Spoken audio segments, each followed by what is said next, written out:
이제 영화 주인공으로 삼고 싶은 인간. 이호 교수님의 인간. 여러 가지 고민을 하다가 조건을 한번 생각해봤어요.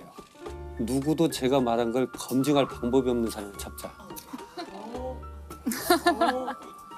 그래서 옛날 사람을 찾았어요.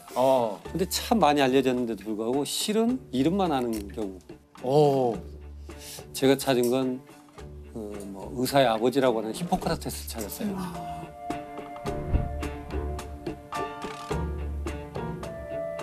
히포크라테스 하면 정말 제가 아는 건 히포크라테스 선서밖에 없어요.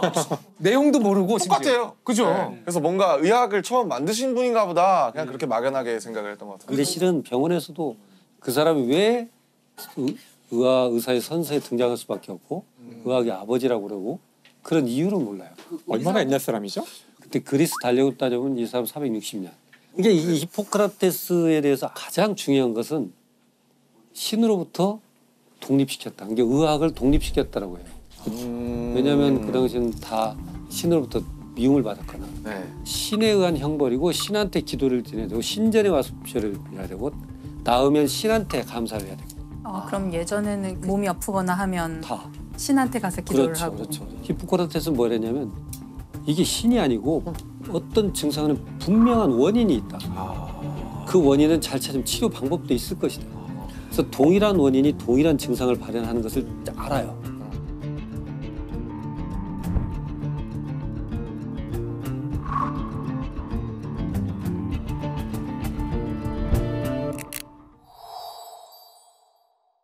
그래서 신으로부터 의학을 분리시킨 독립선언을 한 사람이고 최초로 인간학을 했던 사람이라고 우리가 해요.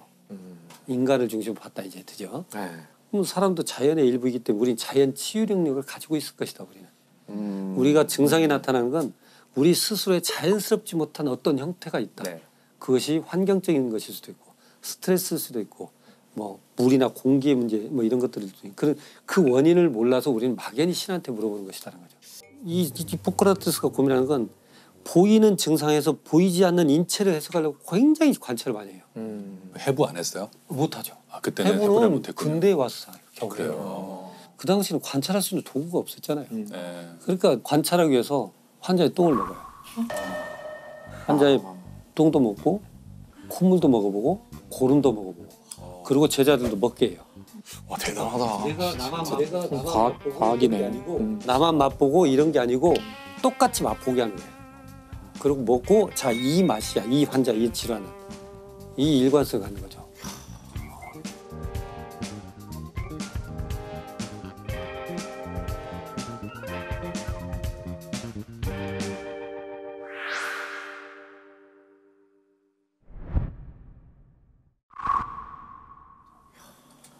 사실 그러면 저는 또 여쭤보고 싶었던 게 히포크라테스의 선서는 도대체 정확히 뭔가 뭐고 선서!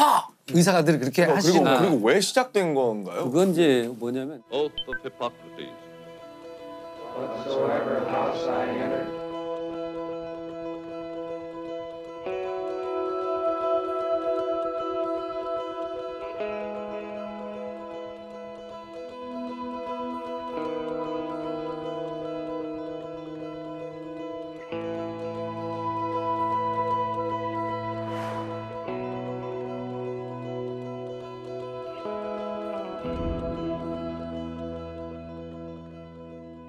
지금 선서는 쉽게 말씀드려서 제네바 선언이라고 해요 실은. 네. 거기에는 인류에 대한 얘기, 인류애에 대한 얘기가 들어있고 1948년도에 우리가 2차 세계대전 때 끔찍한 인류의 만행이 있었잖아요. 네. 여기에 또 의사들의 약품 개발도 있었고 관여된 바도 있고 그래서 세계 인권 선언이 됐던 뭐 선서가 됐던 이런 것들 그 당시 많이 만들어졌어요. 네. 서양 의학은 히포크라테스를 원점으로 삼으니까 그 히포크라테스 선서가 또 있었고 거기에서 이제 일부 가져오고 기독교적인 윤리나 뭐 이런 것도 들어온 거죠. 근데 실은 원문의 히포크라테스 선서는 계약서예요. 계약서요? 그 어떻게 보면 노예 계약서 이렇게 표현하는 거예요.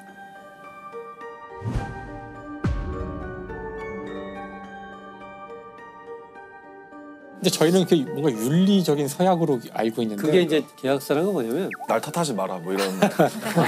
내가 갑이야 뭐 이런 건가요? 동의했다. 우리가 계약서를 왜 써요? 그러니까 이걸 서약서를 쓰지 않으면 너한테 주지 않을 거야. 너한테 내가 치료해주지 않겠다. 아 환자한테 받는 거군요. 아닙니다. 동료 의사끼리. 동료 동료 의사끼리요. 의사끼리? 그리고 왜 그러냐면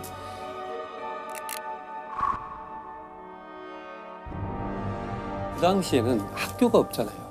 국가가 의대도 안 가지고 있잖아요. 네. 어떤 집은 설사를 잘 고치는 기술을 가진 집이 하나 있어요. 네네. 네네. 어떤 안지를 잘 고치는 그러니까 간의 비기예요. 다 하나씩 한 질환을 가지고. 어떻게 보면 과가 나뉘어 있는 거네요. 그렇죠. 소아과, 뭐 그러네요. 한의학과, 정형외과, 뭐. 뼈 부러진 거 잘하는 집안 뭐 이렇게 나눠져 있죠. 근데 이렇게 나눠져 있다 보니까 의사가 명망을 얻으려면 그 수턱에 많은 집을 돌아다니면서 얻어야 돼요. 내가 또 검증해봐야 되고 지금도 마치 어디 청국장집 가면 네. 뭐 레시피 안 알려주잖아요. 맞아요. 그렇죠. 어느 집은 뭐 하나만 갖고 평생 3대가 맞아요. 내가 이렇게 이제 가서 우리 심 박사님한테 뭐 좀 알려달라고 하면 심 박사님 뭐라고 하시냐. 그러면 넌 나한테 뭐 해줄 수 있어? 기브앤테이크를 해야 되는 거군요. 그럼 저는 이렇게 하겠습니다.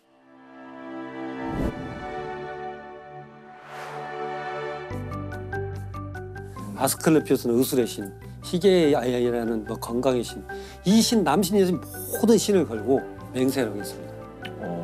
나는 당신을 내 부모와 똑같이 여길 것이고, 제자가 되겠다. 네, 이런 난 당신을 제재가 되겠다. 부모와 똑같이 여길 것이고, 당신이 돈이 필요하면 나 돈 얼마든지 갖다 드리겠습니다. 대학? 왜냐면 말싸는 몰입하셨네. 박사님 과몰입하신 것 몸이 같은데요. 여기까지 나오시는데? 지금 계약서 쓰려고요. 당신이 곤란하면 내 돈을 얼마든지 드리고, 저한테 혈연이 아니면서도 나한테 알려주는 거잖아요. 향후에 당신의 자식이 알려달라고 그러면 돈을 받지 않고 또 내가 또 선서를 하라고 내가 하듯이 이 선서를 받지 않고 증서와 돈을 받지 않고 가르치겠습니다. 그렇게 하고 자 그럼 앞으로 누구를 가르치냐면 저는 제 자식과 당신의 집안 자식과 이 선서를 내 앞에 돈을 내고 한 사람 외에는 절대 가르치지 않겠습니다. 이렇게 되는 거예요. 근데 여기서 중요한 것은 가르친다, 가르침을 받는다, 가르친다가 있어요. 그 얘기는 뭐냐면 의술이 전파되는 그렇죠. 거네요. 이 선언을 한 우리의 공감대를 가진 사람 환자를 위해서 같이 공동체를 형성해야 됩니다. 우리 가문으로 있어서는 안 됩니다. 근데 이건 사람을 낫게 하는 기술이거든요. 이걸 널리 같이 공유하고 싶었던 거예요. 그리고 표준화시키고 싶었던 거고. 그렇네요. 일종의 네트워크 형태의 의대를 만든 거네요. 그렇죠.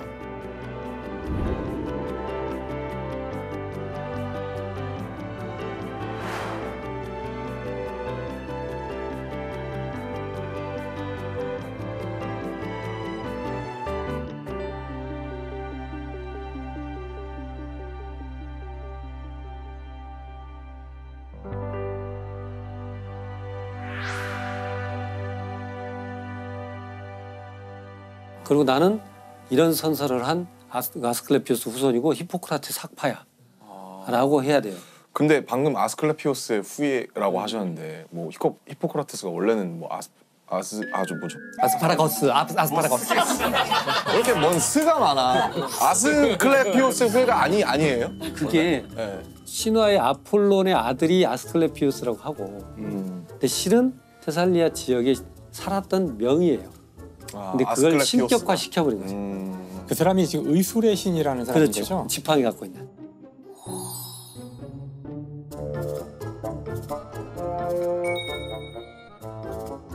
그 소크라테스가 죽을 때 얘기했다는 얘기 거기 바로 나오는 그거죠. 거죠. 소크라테스가 죽을 때 뭐라고 그랬어요? 소크라테스가 죽을 때 했던 수수께끼 같은 말이 하나 있었거든요.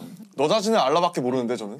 나도 아스클레피오스에게 빚진 닭. 내가 죽으면 그러니까 뭐를 닭 한 마리를 뭐 빚졌으니까 갚아라 뭐. 그러니까 그 수수께끼를 풀어줄게요. 아,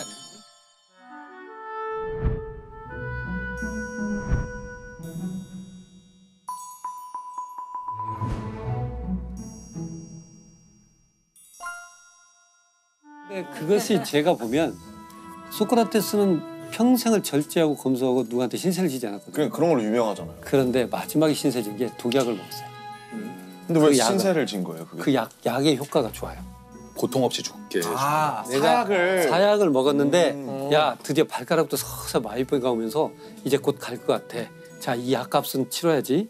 이 약을 준 그 신자한테 고맙다고 전해줘. 나는 이제 영원한 영생한 영혼의 세계로 갈 거야. 제가 해석할 때는. 계산을 하고 가는 거예요. 그러니까 외상을 딱 처리를 하고 간 거네요. 생각했던 것보다 훨씬 깔끔한 분이에요. 훨씬 멋진데. 아주 깔끔해요. 그렇게 이제 아스클레피우스라는 네. 의술의 신인으로 신격화돼 버리니까 어떤 형태로든 아스클레피우스 집안이어야 돼요. 아스클레피우스를 팔지 않으면 1차 안 먹혀요. 현실적이네. 되게 현실적인 얘기네요. 명성이 있어야만 먹고 살 수 있으니까. 아까 전집에서도 보면 절대 치료 불가능한 환자를 건드리지 마라. 왜냐면 치료하는 측에다 이게 안 나오면 너의 명성이 흠이 가니까.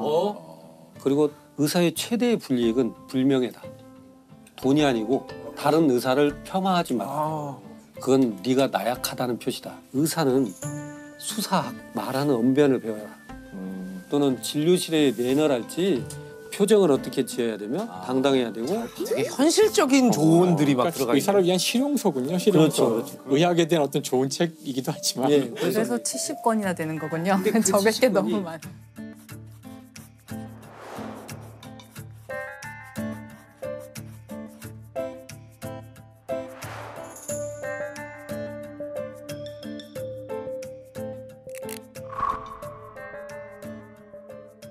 히포크라테스가 레토릭, 수사학이 중요하다. 의사가 말을 잘해야 된다는 게 단순히 이렇게 약을 팔아라 이런 뜻이 아니라 그렇죠.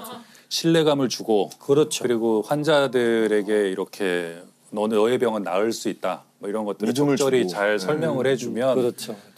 자연 치유 효과 같은 것들로 나을 그럼요. 수 있다라는 그런 측면의 그렇죠. 수사학이겠죠. 그렇죠. 네. 실제로도 그런 게 우리 병원에 가면은 이게 과연 내가 제대로 이게 맞아요. 문제가 있는 건지 괜한 그런 더 게 알고 들 때가 싶은데 있어요. 맞아요. 근데 가끔씩 이제 어떤 의사분들 만나면은 굉장히 자세하게 맞아요. 설명해 주시는 분들이 있는데 이제 그걸 듣고 나면은 플라시보 효과일 수 있지만 뭔가 좀 나아지는 느낌도 들고 마음이 편안하죠. 일단 그게 환자. 커요. 자동차를 몰고 가서 주유소 가서 경유차인데 원래 가솔린을 넣어요. 그럼 차가 가요? 안 가요. 안 가잖아요. 네. 우리는 심리적으로 어떻게 생각하냐에 따라서 갈 수 있는 차예요. 우리 몸은 우리 몸은 그런 심리적인 힘이 있기 때문에 우리 한자 문화에서도 네. 제일 명의의 기준을 네. 1, 9, 2, 족, 3약, 4기 그래요. 첫 번째가 입, 두 번째가 발, 세 번째가 약, 네 번째가 기술. 왜 입과 발이 먼저? 가장 중요한 건 뭐냐면 환자를 말로 어루만질 수 있어야 돼요. 아이고 얼마나 힘드셨습니까? 이건 환자 본인만 아시죠. 옆 사람 모릅니다. 이렇게 말로 공감해줘야 1차 신뢰가 생겨요. 맞아요. 네. 가서 그다음에- 많이 아프셨겠네요. 네, 이 말 맞아, 한번 맞아, 들으면 벌써 마음이 놓이잖아요. 두 번째가 족은 아까 지팡이 부지런함. 계속 내가 돌아다니는. 병원에 입원했는데 혈액은 빼갔는데 피를 팔아먹나 뭐했나 알려주지도 않고 뭐 검사 좀 하는데 근데 부지런히 와서 이렇게 됐습니다 저렇게 됐습니다 그래, 그래가지고 맞아요. 우선 판독 나기 전에 제가 봤는데 괜찮습니다 이렇게 부지런함 그다음에 새로운 약을 쓰고 새로운 기술을 쓰는 건데 이 순서가 좀 바뀐 것이 아닐까.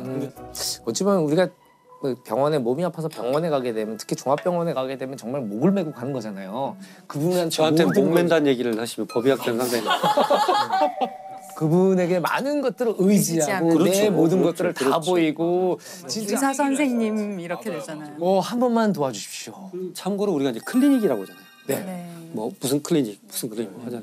그 클리닉이라는 것이 그 디클라인, 리클라인 이게 좀 기울어졌다는 표현이죠. 네. 몸을 벽에 기대고 누워 있다는 뜻이에요. 그래서 침대에 누워 있는 환자의 머리맡에서 얘기한다는 것이 클리닉이거든요. 이 환자의 머리맡에서 계속 같이 기도하는 자는 대화를 하는 것이 클리닉이에요. 그래서 제가 생각하는 그 피부 클리닉이 아니네요. 좀 다른데 그거랑? 피부를 이렇게 들여다보면 여드름이 너무 많아요. 수면 클리닉, 코골이 뭐 이렇게 써져 있잖아요. 근데 의학 공부하실 때 그런 라틴어랑 그리스어를 배우시나요? 따로 공부하셨겠죠. 따로 공부하신 공부하신 것 같아요. 네, 저는 따로 이제- 공부를 하셨겠죠. 이 단어에는 역사가 분명히 있을 것이다. 던지는 함의가 있을 것이다. 의학 용어에 굉장히 많은 라틴어가 들어있잖아요. 예. 그래서 한번 찾아보는 거죠, 자꾸. 그래서 진짜 오늘 유독 느끼는 것 같아요. 아니 이렇게 재밌고 좋은 얘기를 내가 돈을 받고 들어? 이런 생각이 들었어요. 문득. 그럼 돈을 받지 마세요. 아니야. 돈 받아야 돼. 재방료도 받고 다 받아.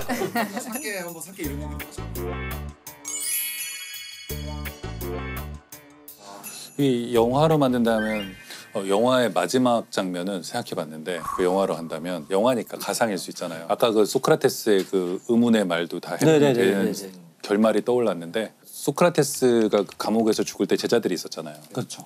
그 중에 사실은 변장하고 들어온 히포크라테스가 있었던 거죠. 왜냐면 히포크라테스 이 망토를 후드티를 항상 입고 다녔어요. 후드티. 아 그때 후드티가 네, 항상 망토를. 그래서 권위의 와가지고 상징. 마지막에 설득한 거죠. 평소 친분이던 소크라테스한테 이렇게 죽을 필요 없다. 근데 이제 나는 받아들일 것이다. 이거는 내가 이거를 받아들이지 않는다면 공화국이 무너진다. 그래서 그러니까 그럼 약이나 좀 좋은 거 달라. 네. 그러니까 히포크라테스가 그럼 이걸 드시게 하고서 약을 타도 주니까 먹으면서 그래 뭐 당신도 왔으니 그 의술의 신에게 닭 한 마리 보내드리 내 이름으로 하나 보내드리게 하고 막 먹고 죽은 게 아닌가. 그것도 또 좋죠. 그래서 소크라테스가 죽는 것을 보고 히포크라테스는 역시 정치의 무상함, 그렇죠. 세상의 무상함. 나는 역시 사람을 구하는 일밖에 할 수가 없는 사람이구나. 그래서 선서에 그렇게 써 있어요. 나는 그래요? 무슨 일이 있어도 죽음에 이르는 약을 주지 않을 것이며 그걸 처방도 하지 않을 것이다.